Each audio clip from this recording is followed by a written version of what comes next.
I must have some kind of emotional attachment to use my phone as what I used to film, because I literally have a good camera to film, yet here we are. But that's okay. Hey guys, it's Christina. Welcome back.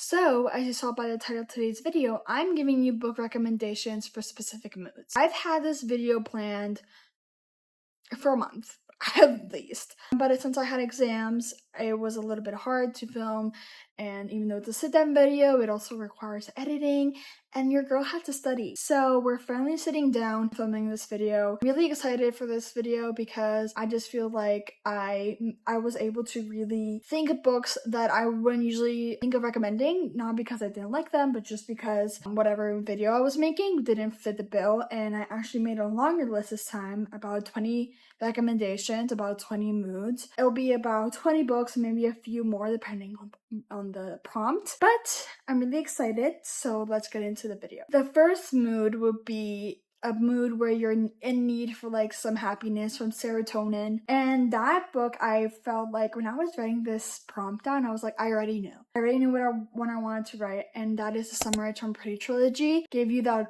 really like sun-kissed summer beach breeze when you're reading it, and that, to me, that gives me serotonin. I love summer, and especially again now that summer is on its way, basically already here. I think this is a perfect book to read when you need a serotonin boost and when you just need some happiness in summer in your life. Especially a lot of YA books give you this feeling.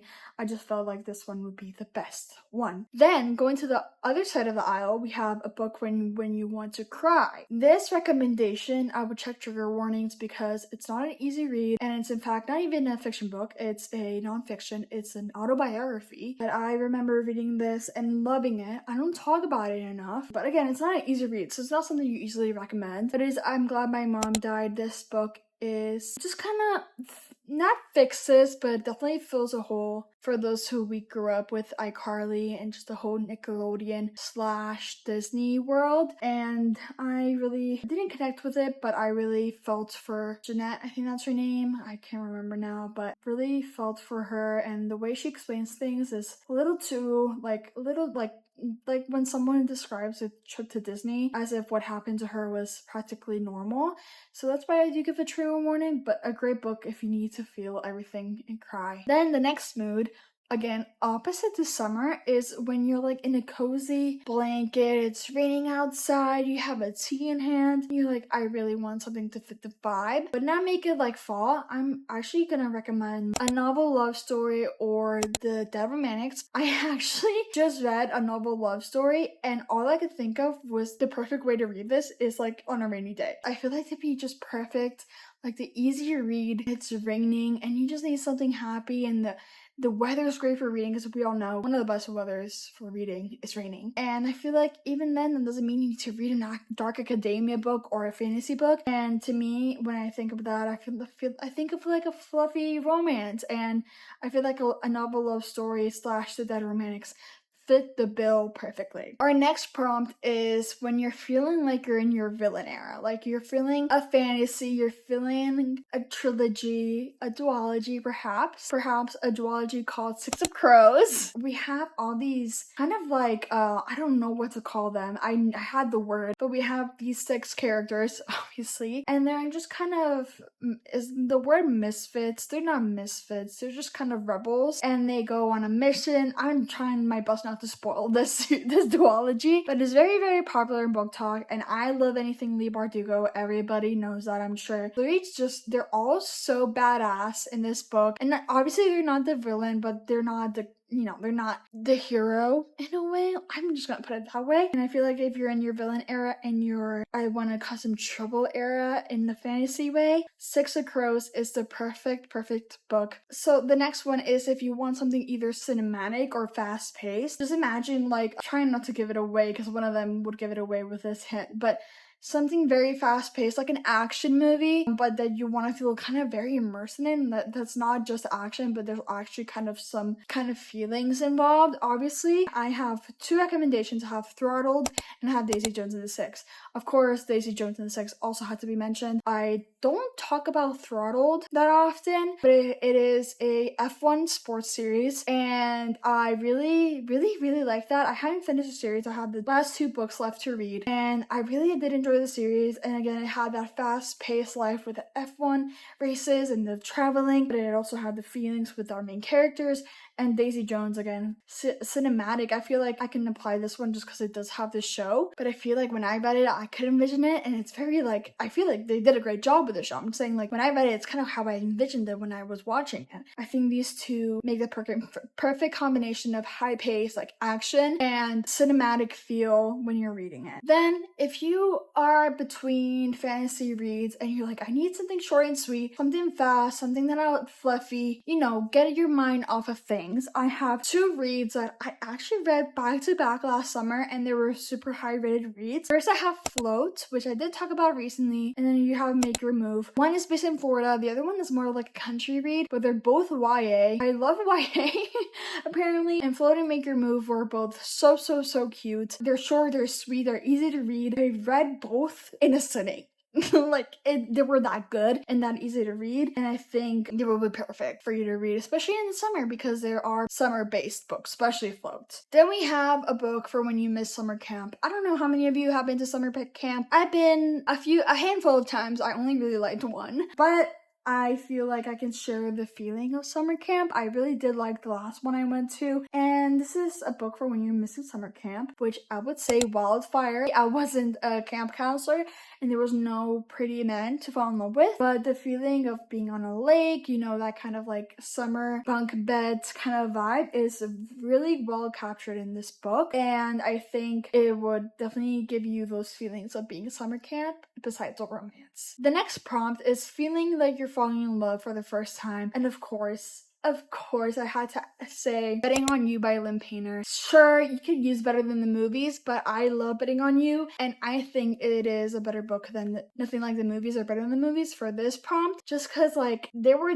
the way, like, they were friends, well, they were enemies, and then they were friends, and then they fell in love, and in such a real way, and you kind of felt like you were falling in love with them, and I think this book just captured it perfectly, especially because most of the times when you fall in love for the first time, you are a teenager, and I think this book captures that perfectly. Next recommendation, and we're almost halfway through the list. The next recommendation is when you're feeling a thriller, when you want to be a little scared. And for that, I present to you None Shall Sleep or The House Across the Lake. None Shall Sleep is a YA, and it had me shaking in my boots. Can I say that? I think I'm pretty cringe sometimes.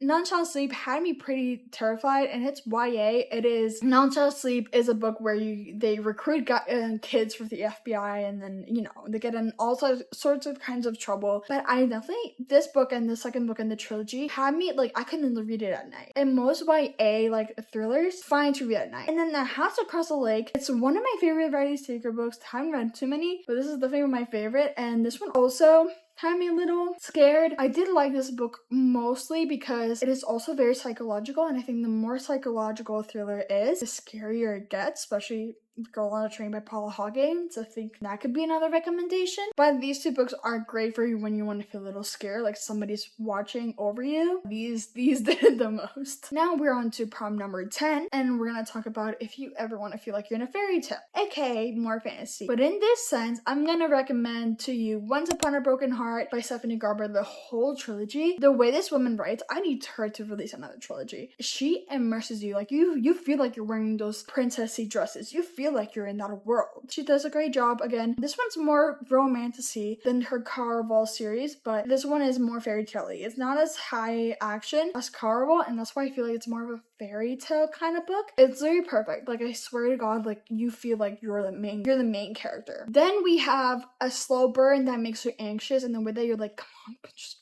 like, even the little touches, you're like, you know what I mean? And for that, I would recommend all of Mariana Zapata for this, to be honest. Like, all of Mariana Zapata. But if I had to choose a book, it would be All Roads Lead Here. And do I even remember the plot of this book? No. But I do remember the slow burn and I really did enjoy it. I wouldn't recommend The Wall of Winnipeg and Me over this one. Mariana Zapata's least known works are her best. And I think All Roads Lead Here, which is still very popular. And I think it'd be a great book for a slow burn. Then this one might be a little controversial because this is a kind of a trope that is unpopular. But if you need a combination of cozy and insta-love, it would be Love at First Book. Even the name. Even the name is insta-lovey. And I love this book. It is super cozy. It's based in Ireland, which we all know I'm obsessed with. And it is actually, it's not that much of love at first sight, but it feels very insta-lovey in a good way, if anybody gets what I mean. And again, the scenery for Ireland that this book describes, it just makes you feel like you're wrapped in a very warm blanket and you're just looking into the cliffs of Moher. Then the next prompt is spooky/fall mood. What else could I recommend than the XX? I love this book. Again, fast-paced book, but it was, I loved it. I need more witchy rom-coms, and I feel like this is perfect because it has that witchy, spooky element, but it also has that fall, cozy vibe that people also look for during the fall. And I think the X-Hex is the perfect book for that. Out of all the fall spooky books, I feel like the witches ones are my favorite. Another palette cleanser book, but this would be the palette cleanser. And I know I've recommended a few like that, okay, already? So this is the perfect palette cleanser, and it's practice makes perfect. Any book in that series, to be honest, but I feel like this book is perfect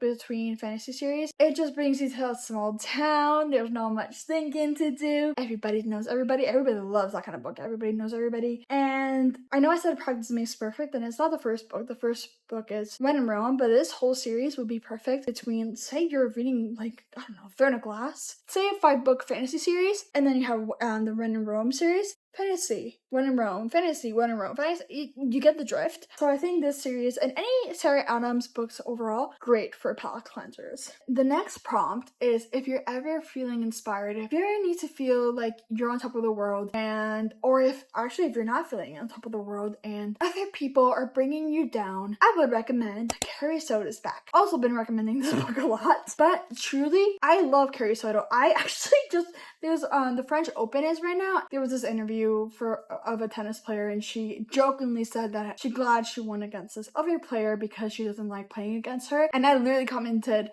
Carrie Soto, is that you? Because Carrie Soto is just that girl. She's that girl. She's good at tennis and she knows it and she owns it, like no matter anybody else's opinion. And I admire that so much, especially in the sports industry. And I think that's a great book for motivation, especially for us girls. So if you need to feel inspired, read this book, because truly I think about it daily and it just motivates me to study. So recommendation number 17 is for when you want the 2000s drama vibes, and I have the 2 perfect recommendations, even though one of them I'm currently reading right now. I haven't even finished the series, Binding 13. And that will be one recommendation. Literally set in 2000s, and it's not a happy feely drama. It's not a happy feely book. It's not a sad book, very dramatic. There's things happening. I'm not that far in, so maybe I'm being a little too happy about it. But very, very like drama-y. There's a lot of things going on in this book. Another book I would recommend for this is Say You Swear. And this one maybe is not that 2000s-y, but the amount of things that happen in that book remind me of Gossip Girl and Pretty Little Liars, where you're thinking like, there's no way this could happen. It happens. And that reminds me of very much like the 2000s core. The next recommendation is for when you want to read about friendship. And this one was a hard choice because I do have to admit, I only really read about romance. And there's great found family in a lot of the books, but I feel like a lot of books do prioritize a romance more than it prioritizes Jesus, the friendships. But I found the perfect series for this. I don't know why I didn't think of it earlier, and that would be the Addicted Calloway Sister series. The found family with all of them, truly inspiring. I want a friend group like that. Not even the couples, they just have each other's backs, like Lo and Reich, like, I don't know, they just all have a bond. I mean, obviously the couples have more connection, but you don't feel like 2 people have more of a connection than other people. I love this series because of that, because they literally feel like a friend group that they all care for each other, and I love that, especially because they had gone gone through so much and they still stick up for each other no matter what. So the second to last book is like, I want to hate him, but I can't. I recently read this and it has been my most recent favorite enemies to lovers in a sense, because I think she did a really good job with this. And this book is Lost and Lassoed, ate up every single crumb. And I think that I also really liked it because sometimes in enemies to lovers, the guy is so freaking rude. When you're in his point of view, he talks so much crap of the girl in the beginning, and then suddenly he's so in love. In this book, I did not think he was like that. I actually think, like, yeah, he had some resentment or whatever, but I actually think he was enjoyable to read about, or like his thoughts, I guess. So this is the first book in a long time when it comes to enemies to lovers that I've liked. I'm also more of a like second chance / friends to lovers girl. I'm very much cozy like that. I don't really read dark romances, which is usually what enemies to lovers is. And then last but not least, we have Rich People, A Lot of Secrets. I have 2 recommendations for this last prompt as well. One is very controversial and the second one is not at all. I'm gonna go with the second one first, which is obviously none other than Magnolia Parks. I don't think there could be another. I don't think I need to explain this. Literally drama, because there's secrets.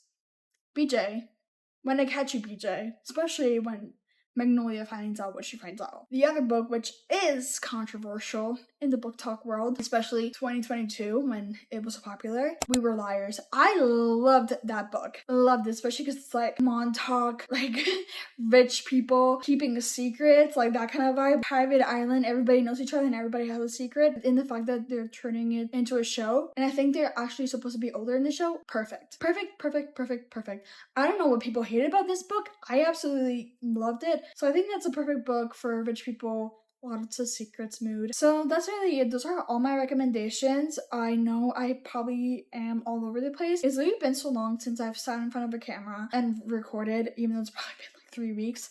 But to me, that's a lot because I've also been doing other things, and anything YouTube or TikTok related out the door. Just forgot my etiquette, but I'm back better than ever, and hopefully you guys enjoyed this video. Let me know if you need any other recommendations for any moods. I did need some help for this list, so if you have any moods or specific tropes that you want me to recommend, I will do so. Just let me know down in the comments. Thank you so much for watching, and I'll see you very, very soon. Bye!